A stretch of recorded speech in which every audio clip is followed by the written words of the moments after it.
대한민국 시민 여러분, 오늘도 이 자리에 함께 해주셔서 감사합니다. 어머니, 아버지, 할머니, 할아버지, 먼저 이 자리를 지켜주셔서 진심으로 감사드립니다. 이제 저희도 많이 나와서 자리를 지킵니다. 여러분 덕분입니다. 감사합니다. 저는 왜 이렇게 연사만 서면 눈물이 날까요? 제가 그저께 전국 대학생 시국선언에서 했던 내용을 다시 한번 사람이 더 많은 곳에서 해보려고 합니다. 내용이 조금 길 수도 있는데 경청해서 들어주시고, 특히 10대, 20대, 30대 여러분, 저희가 전교조에서 얼마나 잘못되게 배웠는지 꼭 생각해 보셨으면 좋겠습니다.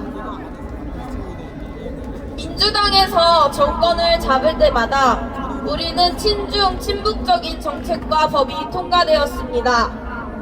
김대중 때는 시장 개방을 명분으로 오직 중국인에게만, 제주도를 단체 관광객 명분으로 비자 없이 입국할 수 있는 특혜를 주었습니다.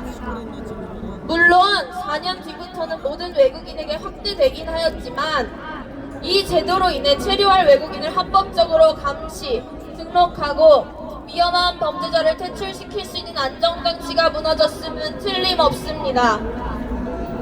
노무현 때는 어땠습니까?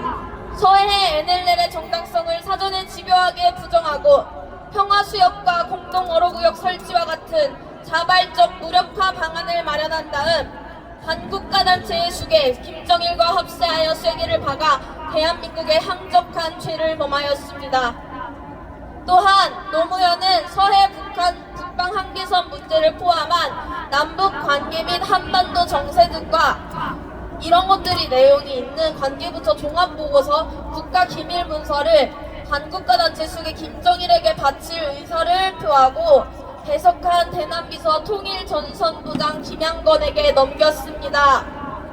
대놓고 국가기밀문서 유출이라는 간첩 반역질을 하고 있는데, 배석한 자들 누구 하나 이를 제지하려 하지 않았다는 사실을 많은 국민들은 모르고 넘어가셨을 것입니다. 김대중과 노무현은 우리가 아주 어렸을 시절의 대통령이기에 그들에 대해 잘 모를 수 있다고 쳐도, 가장 가까운 민주당 출신 대통령 문재인은 또 어땠습니까? 김정은에게 국가기밀이 담긴 USB를 넘겼고, 중국에는 사드 미사일 레이더 등 군사 기밀을 넘겼습니다. 원자력 발전소를 불법으로 폐쇄하고 태양광 발전을 명목으로 중국에 100조 원이 넘는 돈을 바쳤습니다. 2020년 1월 보안 업무 규정을 개정하여 입국하기 위한 사증 등 발급의 신원 조회를 삭제해서 간첩들이 들어오기 쉽게 만들었습니다. 2020년 12월 공공기관의 임원을 신원조사 대상에서 삭제하여 간첩이나 중국인들이 핵심 기관 기밀을 빼가게 길을 터줬습니다. 이 외에도 친북 친중적인 정책이 너무너무 많지만, 제가 가장 분노했던 정책은 바로 2030을 말려죽이려는 정책이었습니다.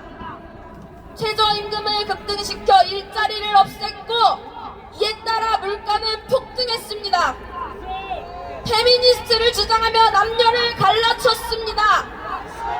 청년 연장으로 양질의 일자리를 청년층에게서 빼앗아갔습니다. 결혼할 수 있는 능력자들에게 지원하기 위해 결혼을 못하는 청년들에게서 세금을 뜯어냈습니다.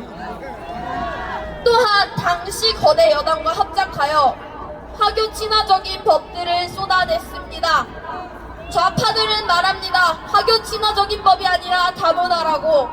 우리나라 다문화 인구 중 80% 이상이 중국인인데, 다문화라고 하든 화교라고 하든 그 대상이 변하겠습니까?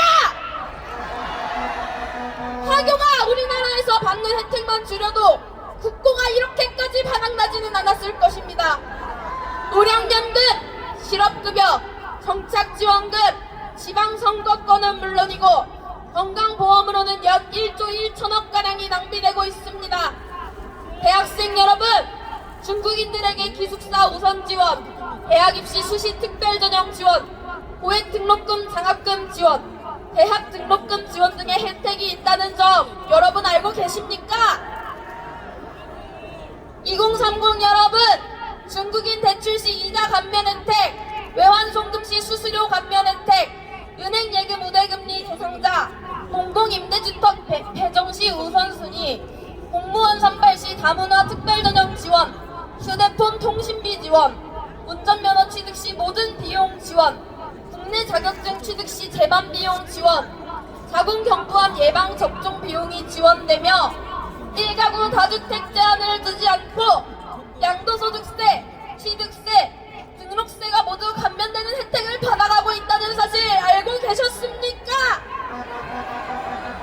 신혼부부와 결혼을 앞두고 계신 국민 여러분, 중국인 결혼 비용 지원, 출산 시 모든 비용 지원, 출산 산모 도우미 지원, 학습지 지원, 국공립 어린이집 우선 배정, 육아 보조금을 지원받고 있다는 사실 알고 계셨습니까? 최근에는 불법 체류자의 자녀가 한국 국적을 얻도록 해주는 거지같은 이민법마저 통과되었다는 사실은 혹시 알고 계셨습니까? 우리는 선조들의 피땀으로 일군 대한민국을 지키기 위해 부모 세대를 부양하고 자녀 세대를 위해 헌신해야 할 의무가 있습니다. 이를 위해 국고에 소득의 일부를 내는 것이 바로 세금입니다. 저는 독거노인과 소년, 가장 등 우리나라의 소외 계층에게 돌아갔어야 할 우리의 피 같은 세금이 이렇게 낭비되고 있다는 사실에 분노할 수밖에 없었습니다. 맞습니다. 여러분, 아직도 현실이 보이지 않으십니까? 반대편 좌파 잘 들어! 너희들은 아직도 현실이 보이지 않는 거냐? 눈 감고 귀 막고 끝까지 그냥 그렇게 살아갈 거냐? 여기저기 진실을 알리는 사람이 이렇게나 많은데 귀찮다, 난 그런 거 모른다, 정치는 머리 아프다, 이런 소리 멈추고 눈 열고 귀 열고 좀 들으십시오. 우리가 지켜야 할 대한민국입니다. 맞습니다. 우리가 살아가야 할 세상입니다. 맞습니다. 지금의 대한민국은 선조들이 지켜온 자유가 있었기에 이토록 찬란하게 빛나는 나라가 될 수 있었음을 우리는 결코 잊어서는 안 될 것입니다. 맞습니다.